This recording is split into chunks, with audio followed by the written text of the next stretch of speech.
አንደኛ ይሄ ነገር መጀመሪያውን ሲታሰብ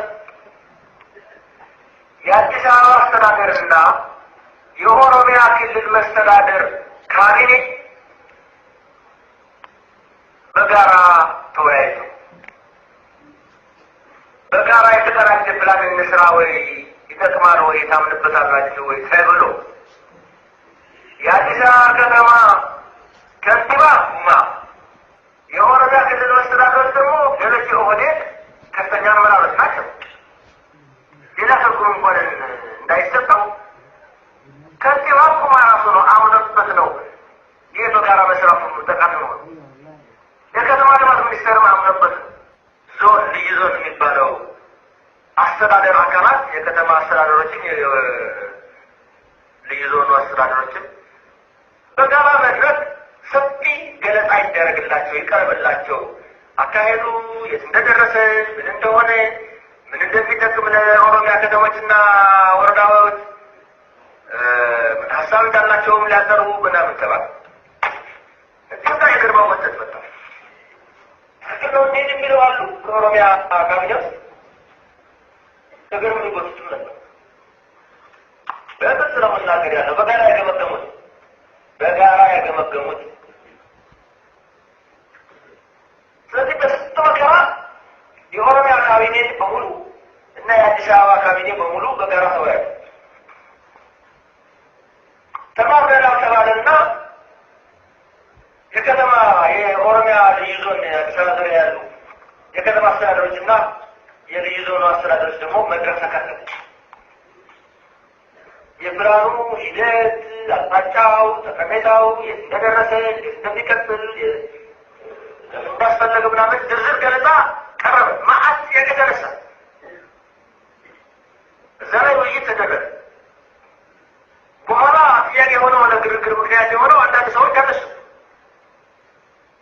የኦሮሚያን ክልል ድንበር ጠረፍ ይገፋል፣ የኦሮሚያ መሬት ወደ አዲስ አበባ ለማካተት ነው ወይ? ለምንድን ነው በየራሳቸው ለየብቻቸው እንደ ድሮ የየራሳቸው ፕላን የማይሰሩት? የሚል ተነስቶ ሰፊ ውይይት ተደርጎበት የኦሮሚያ ክልል መስተዳድር ኃላፊዎችም አስረድተው ይጠቅማል፣ በዚህ ምክንያት ነው፣ ሌላ ዓላማ ያለው እንደዚህ ነው ብለው አስረድተው እንግዳው ቀጣይ ውይይት የምናደርግበት ከዛ ደግሞ ወደ ህዝብ ቶሎ እናወርደው ህዝቡ ይወያይበት ከመጠናቀቁ በፊትና ወደ ውሳኔ የሚሰጥ አካል ከመቅረቡ በፊት ተባለ። ከዛ እንቅፋበስ የጋራ አስተዳደር ኮሚቴ አባላት የነበሩ የኦሮሚያ መጠባጠር ጀመሩ፣ መሸራከት ጀመሩ። አንዳንድ የልዩ ዞኑ አስተዳደር አባላትና የከተማ አስተዳደሮችም አንዳንዶቹ ደሰቡት፣ አንዳንዶቹ አጥማሙ። ምክንያቱም የጠባቦች ቅስቀሳ ተጀመረ በከተሞች እና በዩኒቨርሲቲዎች። ስለ ወደ ህዝባውኑ ቢባል እግር ጎተቱ ማውረድ አልፈለጉም፣ ማውረድ አልደፈሩ። አውርዱ አናውርድ ወይም ማታመንበት ከሆነ ይቅር በሉ፣ አልፈልግም በሉ። አዲስ አበባ ለብቻው ሊሄድ ይችላል። አይ እንፈልገዋለን፣ ግድ የለም ትንሽ ጊዜ ስጦን እናሰርዳለን፣ እንሰራበታለን። ይሄ እየተባለ በመሀሉ የጠባዎች እንቅስቃሴ የተጀመረ እውቀት ተፈጠረ። ስለዚህ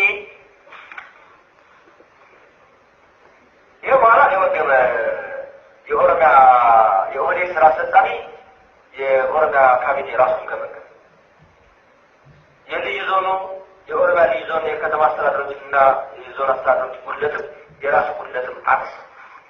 እኛ ምን ያደናቀፍነው ያጓተት ነው የእኛ ችግር ነው።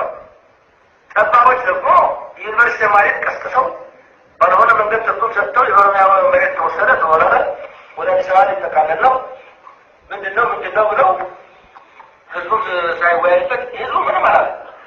የአምቦ ህዝብ ምንም አላለ። የአዳማ ህዝብ ግርግር አልፈጠረ። የቢሾፍቱ ምንም አላለ። የሰንዳፋ የገጠር የከተሞች ምንም አላለ። ያበጣበጡት አናምንበትም ያሉ የተወሰኑ የከተማ አስተዳደሮችና የተወሰኑ የዩኒቨርሲቲ ተማሪዎች እነሱም በቅርቡ የነበሩ የዩኒቨርሲቲ ተማሪዎች ወሊሶ፣ አዳማ ገና አዳራሽ ነው ማስራራት ያዳበት እዚህ ላይ መንፈስፈስ አለ። ግዴለሽነትና ማናለብኝነት ደግሞ በፌደራል ተቋማት የፌዴራል መንግስት ችግር ነው። በኋላ የፌዴራል መንግስት ችግር ቁጥር አለ ተጠያቂ የሚመለከታቸው የበላይ ኃላፊዎች የፌዴራል መንግስት የነዚህ መሰረት። በሁለተኛ ደረጃ ክልል መስሪያ ቤቶችና የአዲስ አበባ አስተዳደር ጠንከር ማለት ነበረባቸው።